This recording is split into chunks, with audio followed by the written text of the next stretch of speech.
Saúde os meus irmãos, com a graça e para o Senhor, amém? Agradeço a Deus por você ter tido um bom dia. Agradeço a Deus porque Ele te manteve de pé, Ele te sustentou até aqui. Vamos dar agora o início de um culto de sã doutrina. Levantando nossas mãos e vamos orar. Senhor, meu Deus, querido amado Pai, obrigado, Deus, por nos sustentar até aqui. O Senhor vai nos abençoando, nos dando da tua graça, do teu amor e da tua correção. Porque assim como o Pai corrige um filho, assim é o Senhor conosco. Então, Senhor, vai nos abençoando, nos lavando de nossos pecados. Obrigado, Senhor, pelo Senhor ter nos sustentado até aqui. Deus, que eu te peço, Senhor, e já te agradeço em nome do Pai, Filho e Espírito Santo, que nós dizemos amém. Igreja, abra agora no Evangelho de João, capítulo 4, versículos 23 e 24. Evangelho de João, capítulo 4, versículos 23 e 24. Que diz assim: Mas virá o tempo, e de fato esse tempo já chegou, em que os verdadeiros adoradores vão adorar ao Pai em espírito e em verdade, pois são esses que o Pai quer que o adorem. Deus é o Espírito, e por isso os que o adoram devem adorá-lo em espírito e em verdade. Meus irmãos, Deus foi muito claro que Ele quer somente os adoradores Ele quer que o adorem, somente os adoradores que o adoram em espírito e em verdade. E você me pergunta, o que é adorar em espírito e em verdade? Adorar em espírito e em verdade é adorar de todo o seu coração, buscar a Deus de todo o seu coração, ter a responsabilidade de um crente. Adorar em espírito e em verdade é o que Deus gosta e é também o que você deve fazer. Deus só vai te dar as bênçãos, só vai te dar dons, talentos, e você buscar e adorar a Ele em espírito e em verdade. Tem a responsabilidade de um crente. Você não tem tempo, meu irmão. Deus já está às portas. Você não pode vacilar, você não pode tropeçar. Não pense que crente tropeça em montanha. Não, você não vai tropeçar em problemas grandes. Problemas grandes são que nem montanhas, são difíceis de subir. Já problemas pequenos, nós menosprezamos. Dizer, mas se é um problema pequeno, eu vou com certeza passar. Aí você não busca, você não adora e tropeça nesse problema pequeno. E é assim que muitos crentes se desviam do caminho do Senhor. Tenha responsabilidade. Adore a Deus enquanto há tempo. Agradeça a Deus porque Ele teve misericórdia e amor de sua vida. Ele te sustentou até aqui. Você não merecia nada. Mas Deus te deu o dom da vida. Deus te dá talentos, graças, dons, bênçãos. Porque Ele é amor, mas Ele também é justiça. Então, irmãos, essa é a breve palavra que vou dar a vocês. Convido agora o Ministério de Louvor Reconciliar.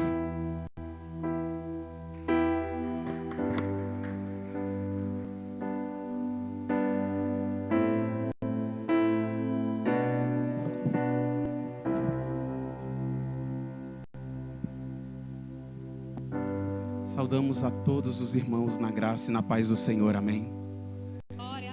Que nós nos coloquemos como servos adoradores diante da presença de Deus, para que nós possamos ofertar o melhor do nosso coração ao coração de Deus. Ele que é digno de toda honra e toda glória, e nós devemos dar o melhor da nossa vida a Deus.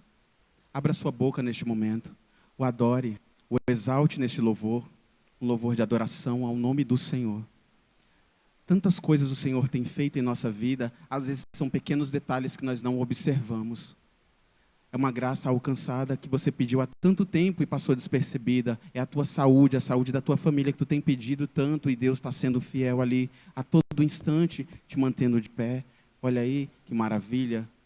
E tudo isso às vezes nós passamos despercebidos e não agradecemos ao Senhor, não adoramos e não oramos para Ele.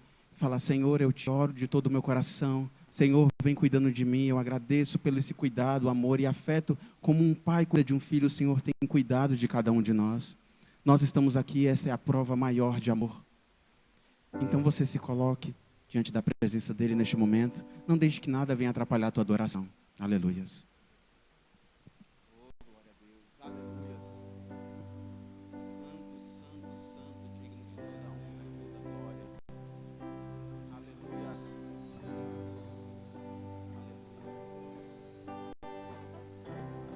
Declare a grandeza do nosso Deus. Grande é o Senhor e muito digno de louvor.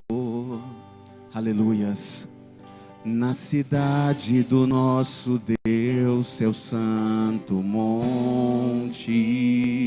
É alegria. Alegria de toda a terra.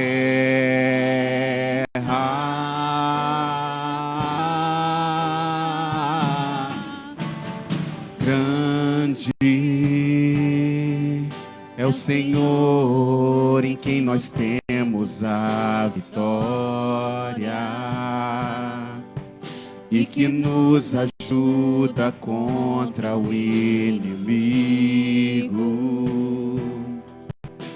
Por isso diante dele nos prostramos.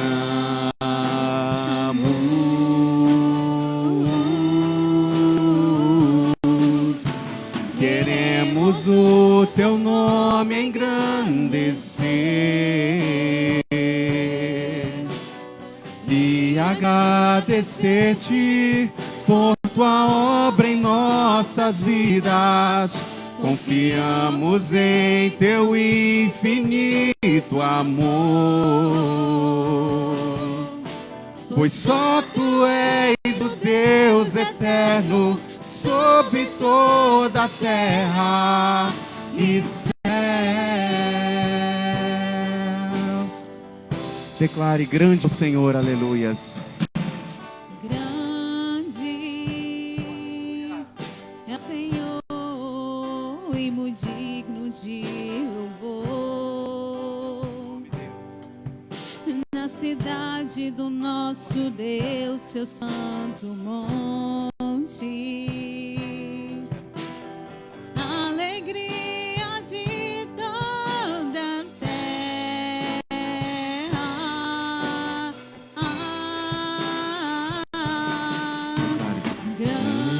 Grande é o Senhor em quem nós temos a vitória. Aleluias. E que nos ajuda contra o inimigo. Por isso diante dele nos prostramos.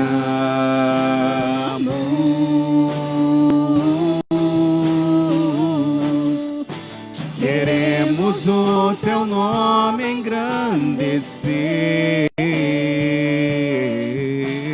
e agradecer-te por tua obra em nossas vidas.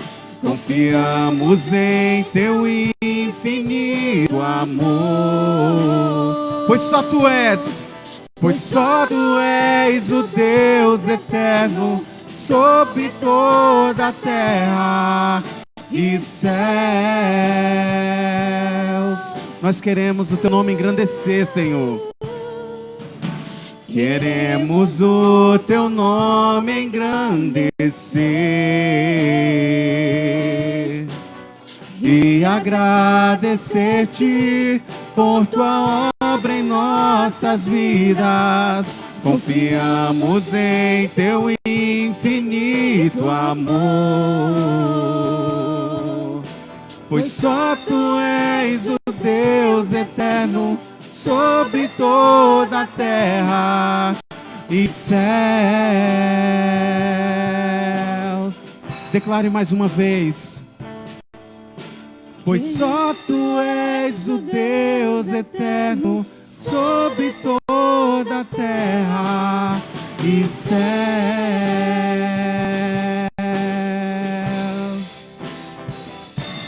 E céus. Grande é o teu nome, Senhor, aleluias. Aleluia. Toda honra e toda glória é a ti, ó Deus, aleluias. Glória a Deus, aleluias. Oh, exaltado, engrandecido é o teu nome, Senhor Jesus.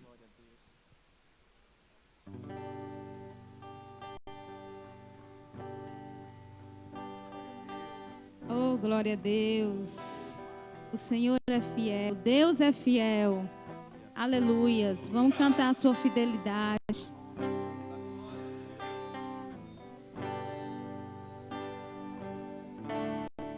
Sei que estás aqui, Senhor.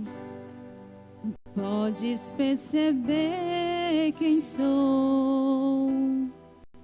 Podes ver se há em mim um verdadeiro adorador.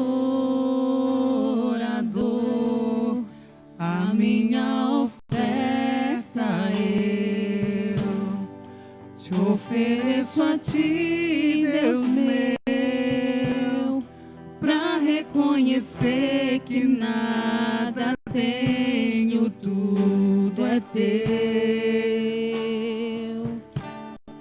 Quero te adorar, ainda que a figueira não floresça.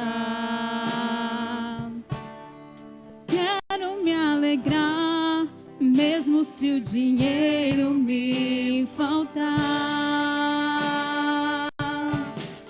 A vitória vem, mesmo que pareça que é o fim.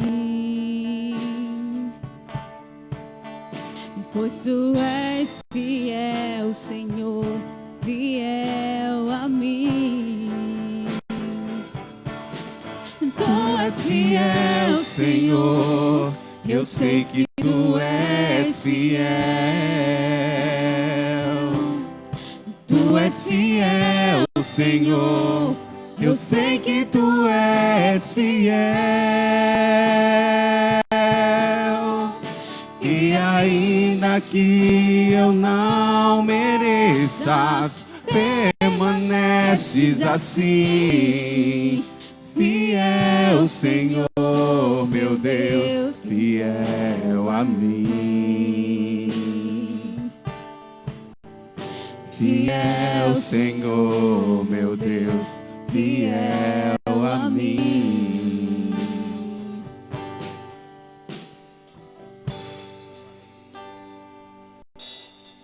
A minha oferta eu ofereço a ti, Deus meu, pra reconhecer que nada tenho, tudo é teu.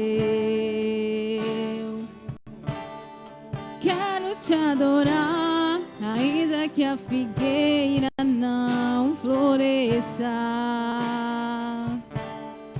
Quero me alegrar, mesmo se o dinheiro me faltar. A vitória vem, mesmo que pareça que é o fim. Pois tu és fiel, Senhor, fiel a mim. Tu és fiel, Senhor, eu sei que tu és fiel. Tu és fiel, Senhor, eu sei que tu és fiel. E ainda que eu não mereças, permaneces assim.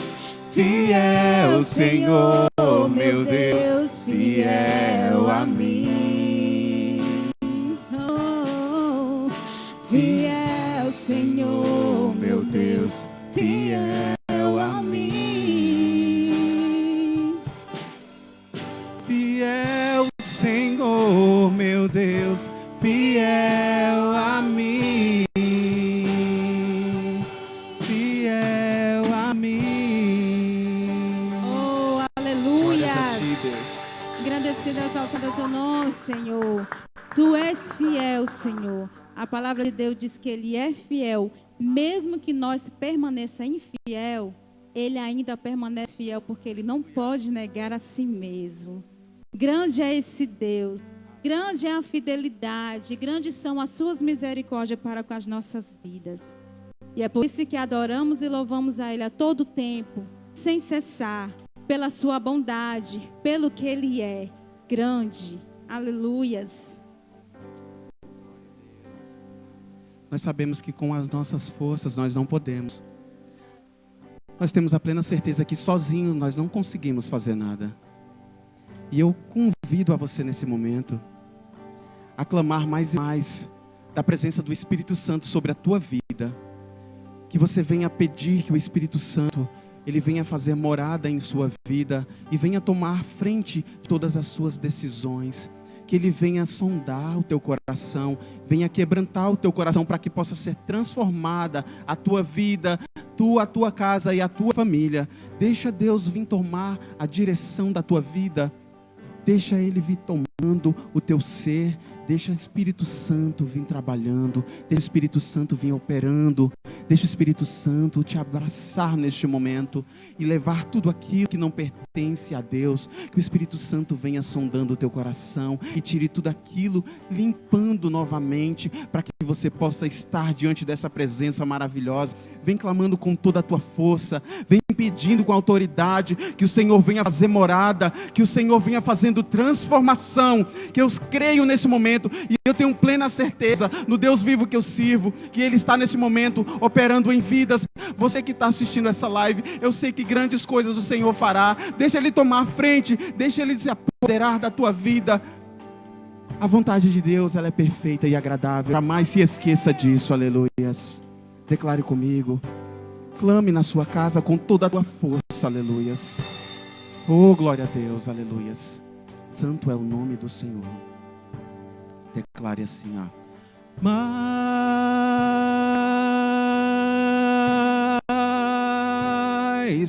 de ti. É o que nós queremos, Senhor, é o que nós buscamos em ti, Pai. Mais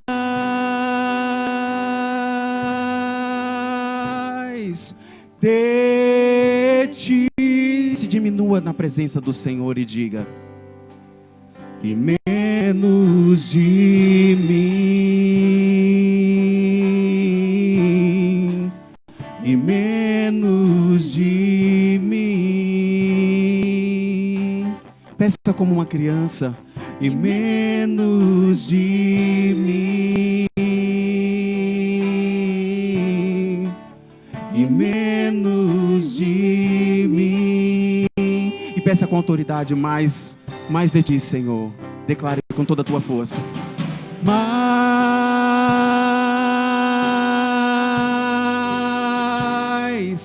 de ti. Toma o teu lugar, Espírito Santo. A nossa vida pertence a ti, Deus. Mais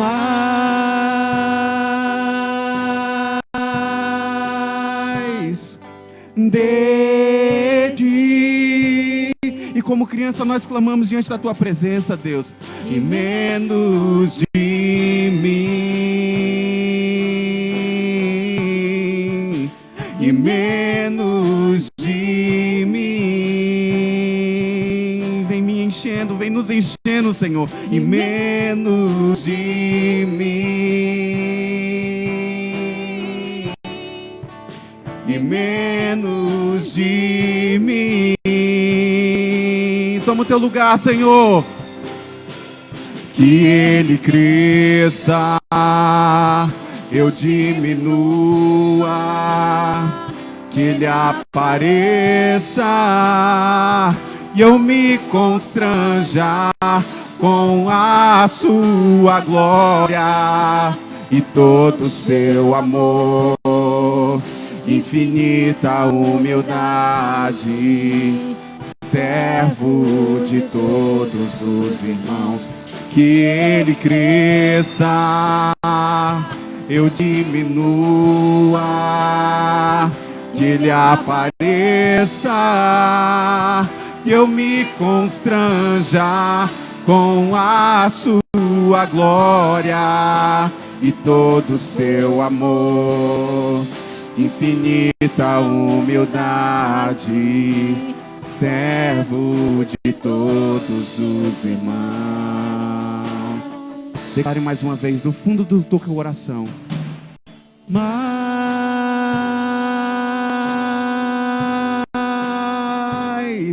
de ti. Sopra o teu vento impetuoso, Pai, aleluia, sobre cada um de nós. Mais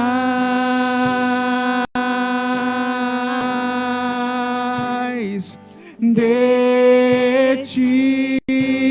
Que seja só tua presença sobre a nossa vida, Deus. E menos de mim. E menos de mim. Que menos de mim.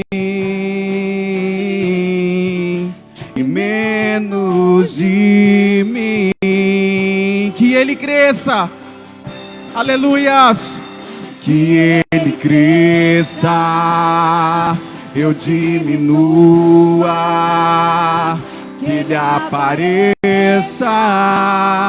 e eu me constranja com a sua glória e todo o seu amor, infinita humildade, servo de todos os irmãos, que Ele cresça, eu diminua, que Ele apareça e eu me constranja com a sua glória e todo o seu amor, infinita humildade, servo de todos os irmãos. É isso que a todo instante você deve pedir para Ele. Peça para Ele vir te enchendo. Logo mais está chegando o momento da palavra, o momento do ensinamento, que Deus vai falar ao teu coração. Deixa Ele te encher. Abra os teus olhos. Quando eu digo abra teus olhos, não abra essa visão que nós podemos enxergar, porque é limitada. Abra a visão do Espírito. Abra a tua visão, peça para Ele abrir tua visão, para você enxergar além daquilo que você pode ver, que você possa sentir a vontade dEle sobre a tua vida, tomando a tua frente, tomando a tua direção, te guardando de todo mal, porque Ele é fiel para cumprir todas as promessas, e exaltado seja o nome do Senhor, para sempre, aleluias, glória a Deus. Oh Deus maravilhoso.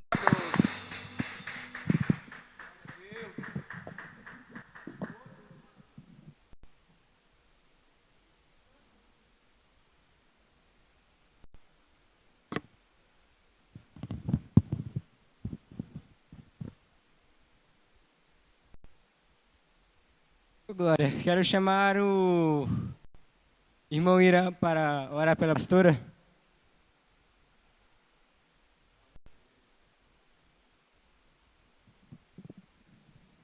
Glória a Deus. Convido a todos vocês que estão na sua casa, direcione as suas mãos em direção ao teu celular, em direção à nossa pastora. Você aqui presente, irmão. Por mais que você esteja na sua casa, você aqui presente, porque o Espírito Santo que está habitando aqui, ó, o Espírito Santo que está nos tomando a nossa vida, cuidando de cada um de nós, Ele está aí do seu lado, está aí, ó, fazendo morada no teu coração e transformando a tua vida. Jamais se esqueça disso, que o Senhor faz morada na tua vida, dá lugar, dá espaço, deixa Ele agir. Vamos orar pela nossa pastora, que vem trazendo uma palavra do céu, uma palavra do alto, aleluias. Santo é o teu nome, Deus. Senhor, diante da tua presença, eu entrego aqui a pastora Ana Célia, Deus. Vem usando ela como boca tua, Senhor. Vem falando, Pai, a cada um dos teus, Senhor. Que esses ouvidos estejam abertos, Senhor, para ouvir a tua palavra, o teu ensinamento, Deus. Que nós possamos estar de joelhos, Senhor, a todo instante, nos colocando diante da tua presença para fazer a tua vontade, Deus. Fala conosco, Senhor, porque nós não seremos enganados. Nós conhecemos a voz do nosso Deus. Nós conhecemos o Deus que nós servimos. Senhor, vem restaurando, Pai. Se algum laço foi quebrado perante alguns dos seus servos nesse momento, Senhor, vem restaurando, vem reconstituindo, Pai, tudo isso, que a aliança vai ser retomada, Pai, porque nós temos um Deus que é fiel para perdoar, para cumprir promessas. Vem enchendo a tua serva, Deus, que está aqui aqui, Pai, diante da tua presença, Pai. Vem falando aos nossos corações, vem nos ensinando, Pai, porque até aqui a tua mão tem nos sustentado, Deus. Até aqui a tua mão poderosa tem sustentado, Pai, a tua serva que está aqui, Pai, com o coração aberto, cheio do teu Espírito Santo,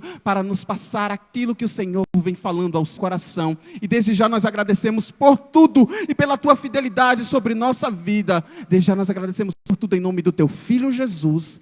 Amém. Glória a Deus, aleluia. Oh, Deus maravilhoso.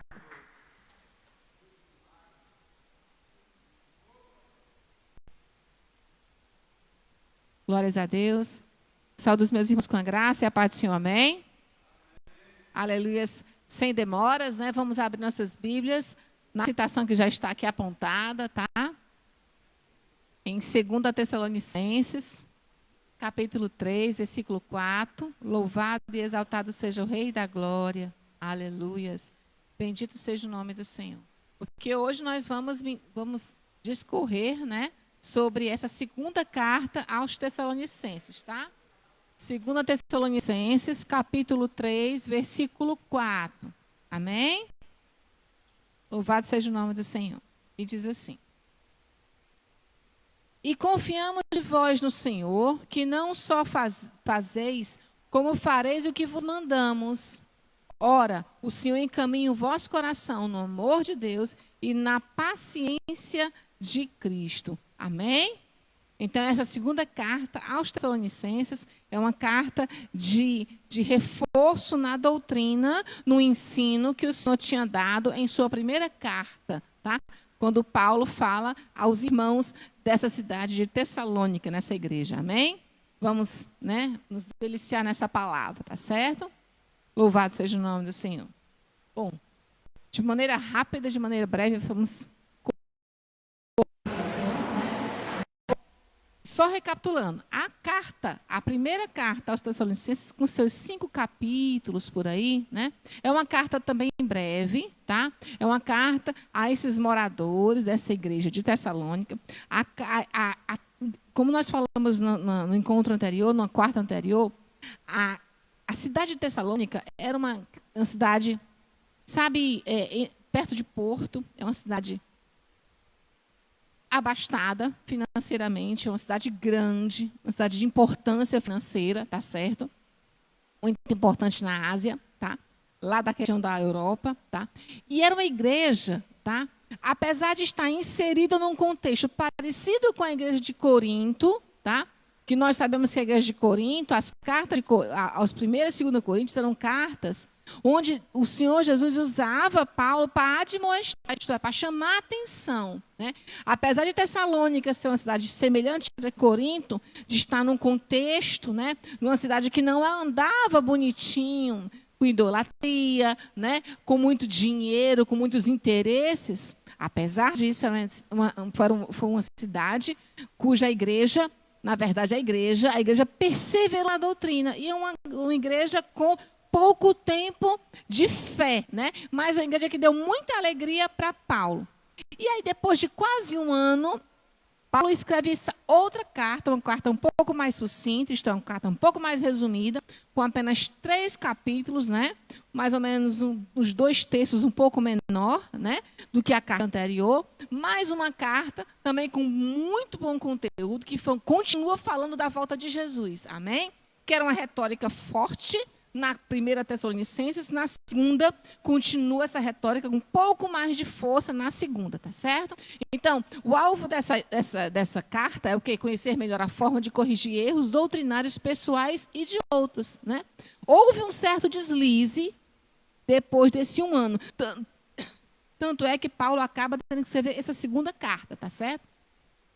O outro alvo é procurar ser dependente de Deus a fim de conhecer a doutrina correta por meio da oração, né? Porque uma coisa que liga muito a gente a Deus não é só a palavra, mas a palavra junto com a oração. Eu já vi alguns pregadores falar essa comparação. Ah, mas o que é mais importante? É a palavra, eu conhecer a palavra, me aprofundar na palavra, ouvir a palavra é a voz de Deus, então é muito importante ouvir a palavra. É mais importante a palavra do que a oração. Outros podem dizer, não, a oração é onde eu me derramo, me apresento perante o Senhor, eu busco o Senhor em oração. A palavra é estudo, não sei o quê. Aí, muitos dizem assim, de forma muito sábia, né? É como se eu dissesse assim, a asa direita é mais importante que a esquerda para poder o passarinho voar. Então, para o passarinho crente poder voar, ele precisa das duas coisas. Ele precisa de oração e ele precisa da palavra de Deus. Sem o conjunto da oração e da palavra, o cristão ele não vai conseguir voar, não vai conseguir, né, fazer os seus voos. Né? A gente até pode ter uma perna só, né, feito saci, sair pulando. Mas a gente é como a águia e precisamos de duas asas que funcionem. A nossa oração e a palavra do Senhor. Né? E outro alvo é identificar os erros doutrinários na vida e trabalhar para corrigi-los, tá certo? Que é algo que era essa preocupação que a gente percebe nessa carta, tá certo? Passando para frente, na introdução, né? Então, o espaço de tempo, gente, que separa essas duas cartas, 1 Tessalonicenses, da 2 Tessalonicenses, é menor do que um ano, não chega nem a ser um ano, tá? Isso ocorreu porque a comunidade local lá não assimilou corretamente as orientações da primeira epístola, alguma coisa que escapou, sabe? Especialmente em relação à volta de Jesus, à volta de Cristo. Havia na igreja alguns falsos mestres que insistiam em dizer que o dia de Cristo já havia chegado, né?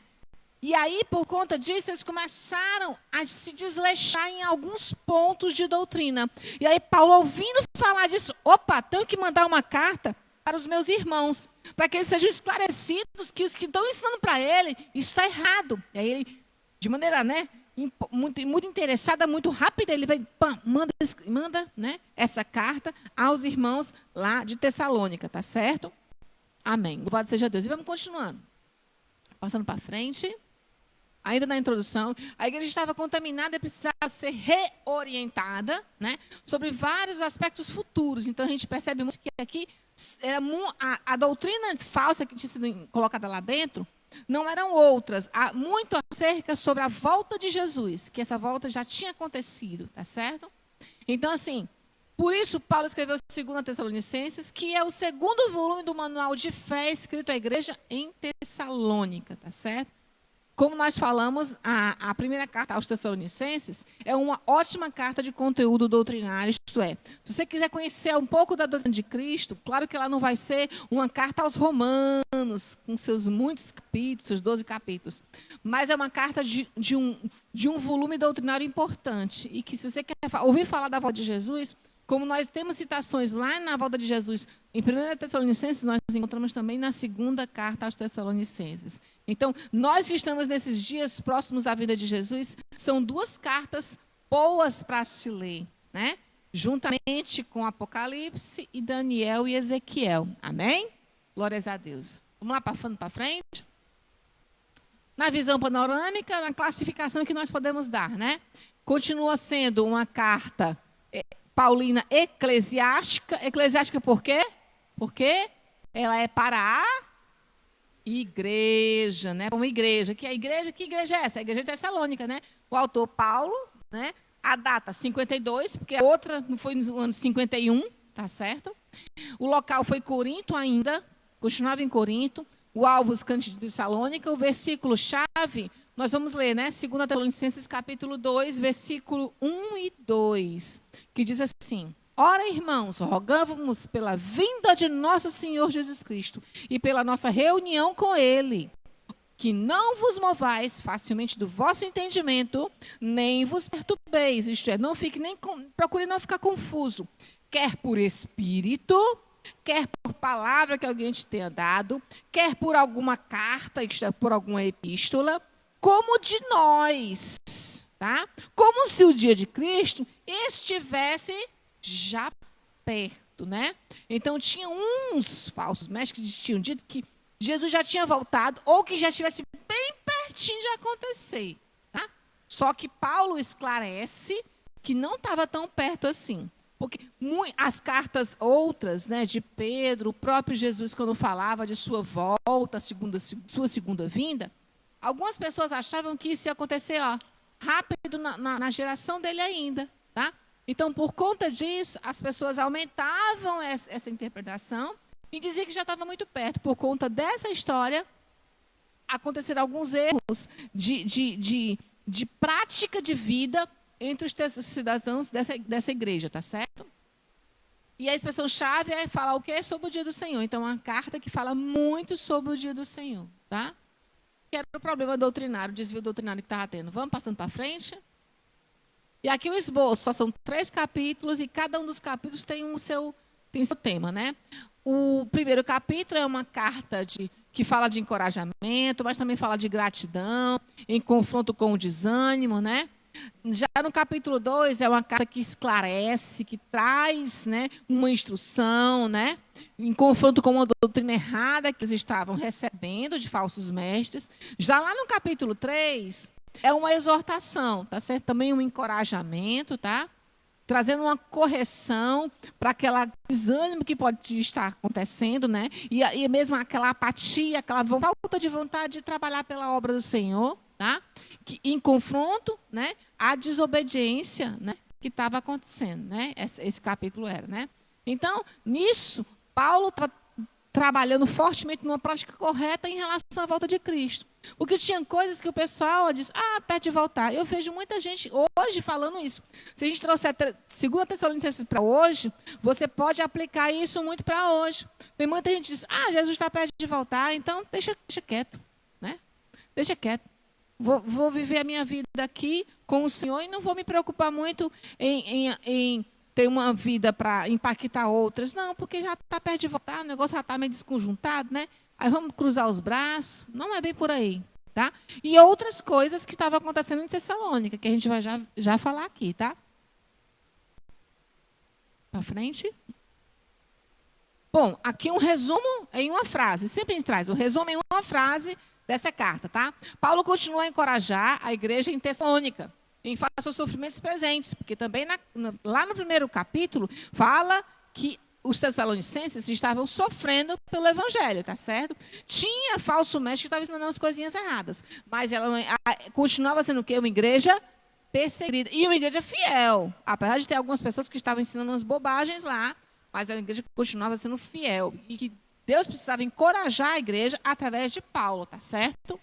E faça os sofrimentos presentes. Exorta os crentes locais em relação às deturpações, né, sobre a volta de Cristo. Então, é muito legal essa carta, que dá para a gente uma noção mais precisa sobre a volta de Jesus. Então, o que ela é bom é assim, que a volta de Jesus é um mistério. Amém? Amém? A volta de Jesus é um mistério, né? Paulo não, o próprio Jesus disse, né, que a vinda do Senhor seria como a semelhança de um ladrão, não é não? Que viria para o pai da casa em um horário que ele não saberia, né? Então ele precisava o quê? Vigiar. Só que, né, segundo o que Deus falou por meio de Paulo na primeira carta aos Tessalonicenses, que seria como um ladrão, mas para nós não seria assim, porque nós perceberíamos que nós não vivemos como o mundo que vive à noite, que bebe e se embriaga à noite, mas nós somos do dia.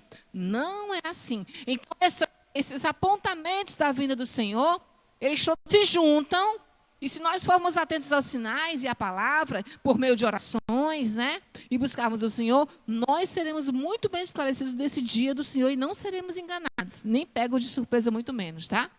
Passando para frente. Comparação entre as epístolas, tá? Opa, pulou, acho que pulou. Voltou. Tá certo. Depois é que... tá certo. Não é difícil perceber que as duas epístolas são similares. Porque a igreja não mudou tanto assim. Foi menos de um ano que aconteceu entre uma carta e outra.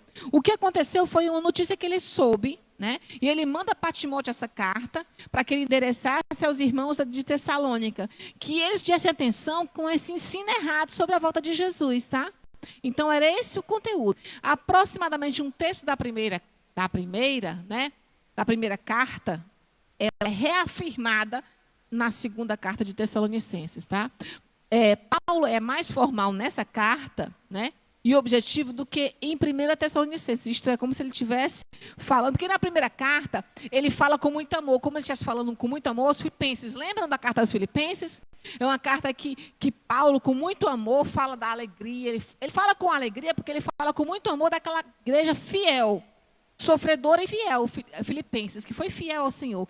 1 Tessalonicenses só fala desse amor, não admoesta nada. Encoraja, exorta e fala de pontos importantes da doutrina. Aqui é muito parecido, tá certo? Só que ele é mais formal objetivo do que a 1 Tessalonicenses, porque ele traz aqui algumas coisas acerca de correções doutrinárias, de pessoas que estão tentando enganar alguns irmãos com falsos ensinos, tá? Isso é explicado pelas circunstâncias um pouco mais conturbadas naquele momento, um pouco depois, tá? Vejamos agora um quadro comparativo dessas duas cartas, dessas duas epístolas. Em 1 Tessalonicenses, se fala mais em consolação, visto a perseguição que essa igreja sofria, né? 2 Tessalonicenses já fala numa correção de visão por conta da falsa doutrina, tá? 1 Tessalonicenses, encorajamento. Aqui também fala sobre que é exortação. Exortação é parecida com encorajamento, tá? Escatologia também é falada da mesma forma nas duas cartas. A volta de Cristo também é também falada, só que aqui a expressão não é volta de Cristo. Ele usa a expressão é dia do Senhor, que é usada aqui, que é muito parecido. Então você vê muitos pontos semelhantes, tá certo? Nas duas epístolas, tá? Passando para frente, Gabriel. Pronto, vamos lá. O problema escatológico da igreja, né? O que é escatologia? Escatologia é um estudo, né, na palavra, né, que se refere aos dias que antecedem a volta de Jesus, tá? Então, escatologia, né? Às vezes, eu antigamente, quando eu era no princípio da minha fé, eu achava que Apocalipse e apologética. Então, apologética estuda os últimos dias. Não. Apologética não tem nada a ver com Apocalipse. Apologética tem a ver com estudo de seitas, de heresias, de outras religiões. O que tem a ver com os dias finais, que antecedem a volta de Jesus? Escatologia, tá? Então, escatologia, os dias finais que antecedem a volta de Jesus, tá? Então, qual era o problema escatológico dessa igreja? A segunda epístola Tessalonicenses apresenta também o tema segunda vinda de Jesus. Havia crentes naquela igreja que agiam como se o dia do Senhor já houvesse chegado. E outros dizendo que o dia estava bem pertinho, bem rasinho, e eles estavam no meio da grande tribulação. Também tinha isso aí. Então, na segunda carta aos Tessalonicenses, eu encontrarei esses conteúdos todos, tá? Nos versículos, bem claro isso aí. Paulo exorta veementemente os que, usando o pretexto da imediata volta de Jesus, não queriam mais nem trabalhar. Já queria cruzar os braços e queria viver dando conta da vida alheia. Aí, ainda bem que Paulo mandou logo carta, né? Porque já imaginou os crentes ficar vivendo só da vida alheia, né? Sem querer trabalhar. Então, depois vão tudo pecar, né? Tudo tá bem queimadinho, né? Falando da vida alheia. É o que está aqui. Se você quiser dar uma olhadinha, vamos dar uma olhadinha rapidinho aqui, ó. 2 Tessalonicenses, capítulo 3, que é o último capítulo dessa carta, tá? Versículo 8, que diz assim, ó. Vamos lá. Vamos ler a partir do 7, que fica mais fácil o contexto. Porque vós mesmos sabeis como convém imitar-nos, né? Vocês de Tessalônica sabem como é que convém, como é legal vocês imitar a gente. Paulo falando, tá?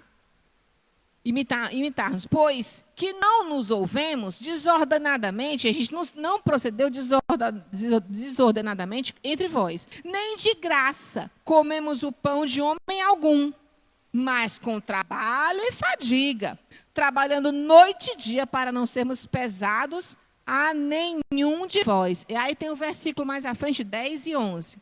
Porque quando ainda estávamos convosco, vos mandamos isto, que se alguém não quiser trabalhar, não coma também, né? Então, assim, a história de... Então, Paulo, assim, fala de uma maneira bem, né, robusta e forte contra os irmãos preguiçosos, que estavam cruzando os braços. O que importa é o espiritual, porque Jesus está voltando, eu vou me preparar para a volta de Jesus, e aí não vamos trabalhar mais não. Né? Aí ficava se pendurando nos irmãos que ainda trabalhavam, que tinham o seu dinheiro, e ficava lá sem trabalhar, e ficar aqui no trabalho, acaba o quê? Ficando prestando atenção só na vida alheia. Não tem tempo, né? tem tempo demais. Então, Paulo estava metendo um sarrafo nisso aí, né? Então, é uma coisa que... Então, assim, Paulo... Eu acho bacana a forma que Paulo ele traz essa prudência, essa boa atitude que ele tinha de ele, Paulo, sendo um homem que abriu muitas igrejas, teve vários trabalhos, fez 3 viagens missionárias, né, que impactou muitos lugares, muitas vidas, mas ainda assim ele usava as suas aptidões, né? E ele era um construtor de tendas e ele se mantinha com o fruto do seu trabalho, meu irmão. Então, assim, a gente observa que Paulo, ele dava testemunho por quê? Para se mostrar? Não. Só por amor à igreja, porque ele queria fundar igrejas. Ele queria que a obra do Senhor Jesus ela crescesse e avançasse. Então, ele se esmerava, ele tirava do bolso até para colocar na obra, porque ele não queria ser pesado para ninguém, até porque ele via que muitos cristãos, quando se convertiam, as portas se fechavam para eles. Então, ele pegava do bolso dos outros irmãos, e aí juntava e ajudava aqueles outros, tá? Então, assim, essa é a atitude de Paulo, isso é o que ele ensinava aos Tessalonicenses, tá? Para que eles pudessem fazer dessa forma também, tá? Vamos passando para frente. Glórias a Deus. Então, vamos lá. Trazendo 2 Tessalonicenses para hoje. É muito comum encontrar pessoas que ousam deturpar a doutrina das coisas futuras. Assim confundem muitos crentes. Tenha zelo pela doutrina de Cristo, examinando bem o que lhe é ensinado. Uma das coisas muitas que as pessoas falam muito sobre a vinda do Senhor Jesus, que essa é o tema principal de 2 Tessalonicenses, né? É as pessoas se preocuparem muito com os fatos, né? Ai, quem vai ser o anticristo? Ai, quem vai ser, né? Vai ser tem o anticristo e o falso profeta. E o tempo. Qual vai ser o reino? Tem gente que se preocupa tanto com isso e que não se prepara para a volta de Jesus. Não isso é o mais importante. O que importa é eu estar pronto, eu ter um novo nascimento. O contexto do que está acontecendo, que são sinais da volta de Jesus, são fatos apenas. O que importa é eu procurar o quê? Eu observo, olhar para o meu espelho espiritual, que é a minha Bíblia. Eu olhar assim, eu estou me parecendo com Jesus hoje mais do que ontem? Essa é a nossa busca. Não ficar em questões loucas de genealogias, isso e aquilo, discutindo, sabe, o sexo dos anjos, como a gente fala muito, né? Nessa expressão popular, e acaba perdendo tempo sem entender quem é Cristo de fato para a sua vida, né? Então, que a gente não seja confuso com essas coisas, mas que a gente busque Jesus na nossa vida, amém? Passando para frente. Vamos lá, a escatologia reafirmada. Por quê? Porque foi afirmada em 1 Tessalonicenses e está sendo reafirmada em 2 Tessalonicenses. À medida que Paulo exorta aquela igreja, ele também reafirma a doutrina da volta de Cristo, né? Apresentando seus principais elementos. Primeira parte, perspectivas, né? Que é o quê? A gente não vai ler esses versículos, porque tem muita coisa. Você lê com calma. Gente, são 3 capítulos pequenos. Hoje à noite mesmo você consegue ler. Tá? Com esse esboço ainda fica mais legal, porque você vai encontrar algumas coisas para clarificar um pouco. Tá? Então aqui, perspectivas que existem nessa carta. Convicção de que recompensa para os santos. Convicção da vitória final de Cristo. Está lá, tá certo? O esboço, para você ler com calma, tá certo? Outro ponto, tá? Os principais elementos. Perspectivas B. É o quê? Vai lá, Gabriel, próximo slide. Propósitos, tá certo? É o quê? Justiça sobre os perseguidores. Tudo isso são promessas, né? Propósitos e promessas, que tem até mais à frente, né? Descanso para os atribulados, castigo aos que rejeitaram o evangelho, louvor do nome de Cristo, reunião dos santos, destruição final do iníquo, tá? E outro ponto importante é o plano, a ordem que existe do Senhor que ele apresenta nessa carta, tá? Operosidade, ele fala do ministério da iniquidade, tá? Operosidade, como está operando esse ministério da iniquidade, remoção do que detém o ministério da iniquidade, né? Remoção, muitos interpretam isso como a remoção, o Espírito Santo ser retirado.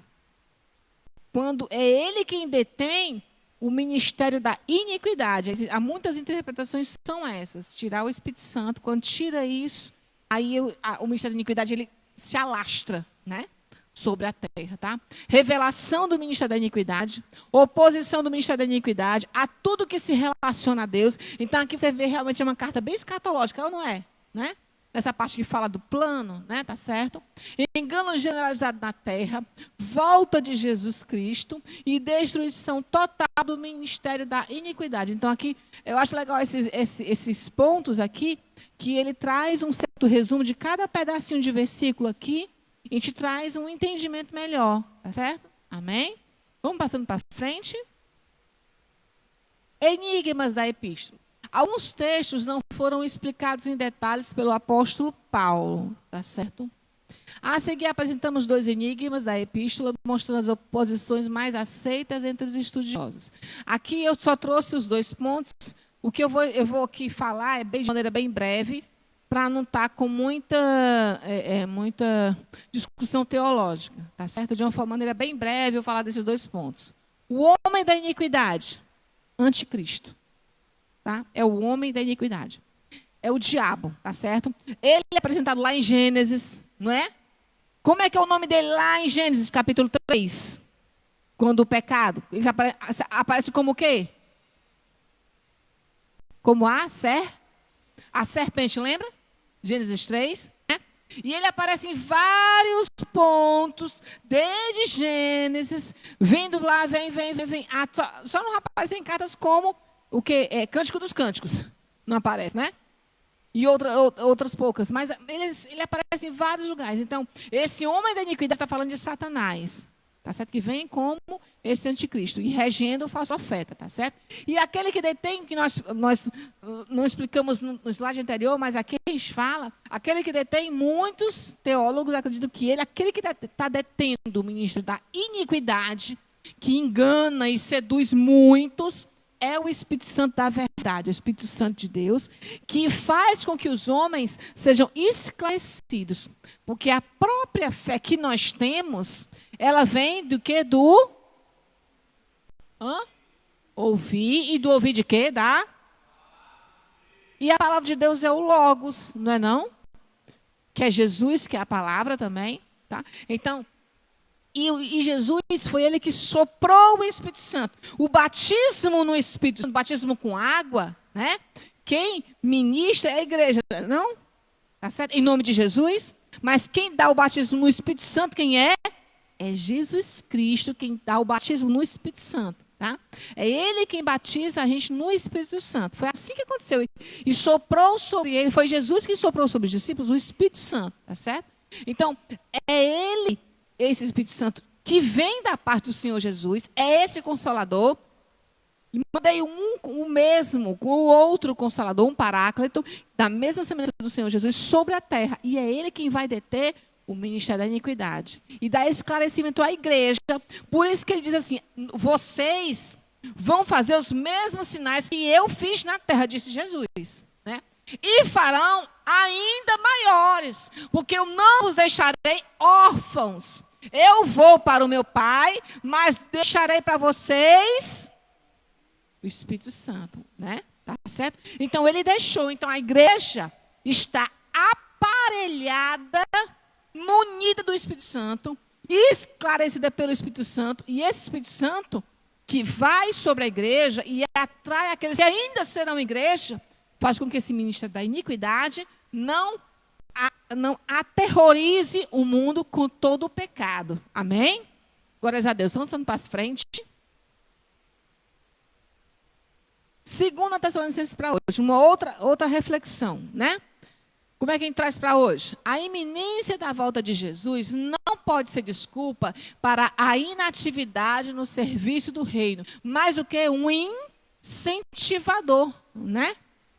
Porque, assim, tem duas coisas. A iminência da volta, isto é, a proximidade da volta de Jesus, tem que estimular duas coisas na gente. Primeira é o quê? Eu me preparar e eu olhar no espelho da Bíblia, assim, eu estou parecido com Jesus ou não? Primeira coisa. Segundo ponto, é o quê? O serviço no reino. Ide, né? E pregai, não é assim? Esse é o serviço do reino. Esse é ou não é? É ide, ide. Se eu puder dizer assim, qual é o serviço no reino? Tem 3 letrinhas. Ide, ide, é ir e anunciar, tá certo? Mas muitos assim, não, mas o evangelho já foi pregado. Né? Tem muita gente pregando, não sei o que, não sei o quê. E agora é que está mesmo, né? Porque agora com a pandemia, né? Não pode sair de casa, né? Mas dentro da nossa limitação, a gente pode alcançar vidas. Especialmente com a nossa vida, com o nosso testemunho de vida. E isso é que faz a diferença, né? E a nossa oração e a nossa intenção, que são super importantes. Mesmo que seja difícil entender todos os aspectos que cercam a doutrina da volta de Cristo, firme na vida, na esperança que Ele um dia voltará. Fique firme nisso, tá certo? Para que você, mesmo que não entenda algumas coisas, você entenda que nós precisamos perseverar, né? E querer cada vez mais ser parecidos com Jesus Cristo. E não cruzar os braços, tá? Para frente um pouquinho mais. E orações. Aqui vem, acho interessante, eu tenho um livro, né? Eu posso até depois emprestar para a mãe que me pedir, né? Eu tenho um livro, Como Orar por Seus Filhos. É interessante o livro. E tem um capítulo que eu tenho usado até hoje para os meus filhos. Ele traz algumas orações bíblicas, né? Orações dentro da Bíblia, tirando versículos, para você orar pelos seus filhos. Paulo faz essas orações, sabe? Ele orando como a filhos, como pai a filhos. Eu acho bacana. E algumas dessas orações estão em 2 Tessalonicenses, tá? Que eu faço pelos meus filhos. Eu cubro meus filhos com oração. E eu cubro meus filhos com oração bíblica. Eu tiro dentro da Bíblia essas orações. E algumas delas estão aqui, né? Mais uma vez, percebemos a devoção prática do apóstolo, isto é, a adoração, né, a busca do Senhor, e essa devoção prática mesmo, né, do apóstolo. Ele é intenso ao incentivar a igreja a orar. Sem oração, gente, é impossível haver intimidade com Deus. Vejamos o resumo, né, passando para frente. Então aqui, existem algumas orações, numa cartinha pequenininha de 3 capítulos, algumas orações de Paulo que ele faz, né, entre o 1º, 2º e 3º capítulos, pequenas orações, ele fala algumas coisas, ele fala de doutrina, e depois dos trechos de fala, aí ele ora. Ele traz uma pequena oraçãozinha, né? A primeira, né? Versículos 11 e 12 do capítulo 1. Cumprir com poder os propósitos de Deus. Né? Eu oro muito esse aqui. Né? Eu tenho dias da semana, dia da semana eu oro o versículo tal. No outro dia eu uso o versículo tal. Então, eu tenho feito muito essa prática de oração pelos meus filhos. Né? Outra, 16, 17, que fala consolar corações, confirmar os crentes em toda boa obra e boa palavra. São ótimas orações que você faz sobre pessoas na sua casa, na sua vida. Tá? Outra, também conduzir corações, estar constante em Cristo. Capítulo 3, versículo 5. E o outro também é ter contínua paz em todas as circunstâncias. Né? De forma que a ter comunhão com Cristo, está no capítulo 3, versículo 16. Então, eu incentivo vocês a até fazer, pega essa partezinha aqui que vocês receberam lá, do esboço que está lá no grupo Zap da igreja. Tá aí, essas são orações para a gente fazer, para cobrir a nossa família, tá? Cobrir não é só filho, né? Porque assim, a gente se preocupa muito com o filho, né? Mas assim, irmãos, pessoas que você está cobrindo de oração, tá? Um esposo, a mulher, né? Uma pessoa que você está querendo alcançar, um amigo, né? Um vizinho, pessoas que você quer cobrir de oração. Ótimas orações, tá? Que Paulo, do 1º ao 3º capítulo, faz, tá certo? Já estamos terminando já. Passando para frente. Orações da epístola. Então, uma delas é um pedacinho que fala, 1 Tessalonicenses 5,17. Orai sem cessar. Então, uma reflexão de Tessalonicenses para hoje é: você é praticante assíduo dessa ordem, que está lá em 1 Tessalonicenses 5,17, orai sem cessar, é algo que precisamos estar o tempo sempre em oração, tá certo? Falou alguma coisa, Gabriel? Parou. Glórias a Deus, hein? A gente parou em orar e sem cessar, não foi? Foi isso? Se não foi, vai ser aqui mesmo. Viu? Então, nas coisas a gente falou que a carta, em seus poucos capítulos, fala muito em oração. Nos 3 capítulos, certo? São pequenos trechos de oração que Paulo prega, né, ministra, e no finalzinho ele ora, né, em favor dos irmãos, tá certo?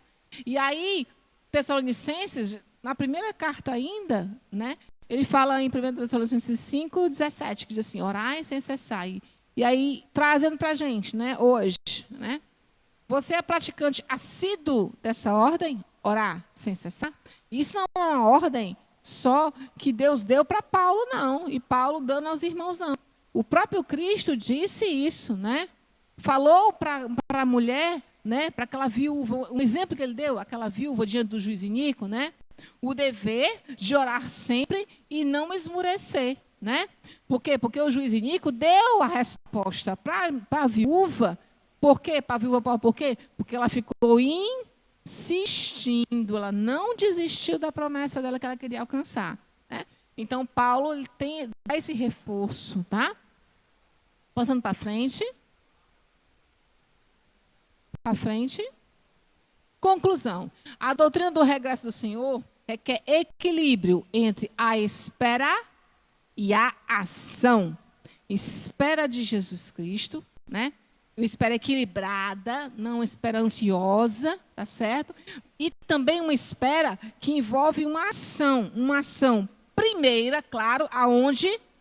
Dentro da gente. Mas uma ação que tem que acontecer ao nosso redor. Porque uma das coisas no Sermão da Montanha que Jesus falou é que nós somos o quê? Capítulo 5, nós somos o quê? Nós somos sal e somos luz. Ninguém pode dizer que é luz, que é uma luz dessa. Para que adiantava eu pegar essa luz tudinha, colocar debaixo das cadeiras de vocês? Servia de alguma coisa? Servia só para iluminar os pés, né? Mas não ia servir muito, não ia iluminar tanto como está aqui, né? Então Jesus fala, olha, vocês são luz, vocês todos são luz. Então essa luz que nós recebemos, precisamos o quê? Colocar no ponto certo, iluminar as vidas. A palavra que o Senhor Deus deu para a gente, precisa iluminar e alcançar outras vidas. Se não for assim, não está fazendo sentido que você já recebeu e já é seu. Amém? Glórias a Deus, tá certo? Então é uma perspectiva que deve estimular a santidade e não a indolência, né? Tá certo? As palavras finais de Paulo são a melhor maneira de concluir essa lição, que está lá em 2 Tessalonicenses 3, versículo 16. Ora, o Senhor da paz, Ele mesmo vos dê continuamente a paz em todas as circunstâncias, tá certo? E sobretudo, né, como nós vimos também na oração do meu dia, que os diáconos Edgar e a diaconisa Aline estavam lá ministrando a palavra, né? Aquela história do primeiro amor, a gente poder vigiar, a gente orar, né? E se manter sempre buscando o Senhor, né? Para que nós possamos não ser indolentes, né? Ter esse amor, essa pureza de doutrina, tá certo? Para que nós possamos impactar vidas e gerações. Amém? Louvado seja Deus, vamos orar. Bendito seja o nome do Senhor. Glórias a Deus. Santo Deus e amado Pai, somos gratos a Ti por essa palavra de vida, meu Senhor, que o Senhor deu para cada um de nós. Que essa palavra venha produzir frutos de crescimento, de edificação. E nós possamos, meu Deus, todos os dias procurar na Tua palavra, meu Deus, refletir a Tua imagem e a Tua semelhança, Deus, da agora nas nossas vidas. Nós queremos, meu Senhor Jesus, sermos, meu Deus, como os nossos irmãos tessalonicenses e filipenses, que mesmo em meio à tribulação, o meu Senhor, e oposição, meu Senhor Jesus, eles se mantiveram firmes em Ti, e que nós possamos, meu Senhor Jesus, refletir essa Tua imagem, meu Deus, de maneira forte, mediante o Teu Espírito Santo da verdade, com orações, com busca da Tua vontade para as nossas vidas. Ajuda o Teu povo, porque nós somos falhos, sim. Nós somos falhos, sim. Reconhecemos a nossa pequenez, mas estamos também, meu Deus, entendendo que Tu és o Deus de misericórdia, que nos chama, meu Senhor, para andar em novidade de vida. E se aqui estamos, foi porque o Teu grande amor nos chamou e nos atraiu, para que nós possamos ter uma vida, Deus, abençoada e abençoadora. Oh, Deus da glória, que o Deus de poder seja sobre a vida dos Seus santos. Amém. E que esse poder de Deus, as consolações do Espírito Santo e essa paz do Senhor que excede todo o nosso entendimento se derrame sobre toda a Tua igreja, desde hoje para sempre. Amém. Que Deus te abençoe, meu irmão, em nome de Jesus. Vai ser tu uma bênção no meio dessa geração, tá certo? Te prepara que Jesus está voltando. Aleluias.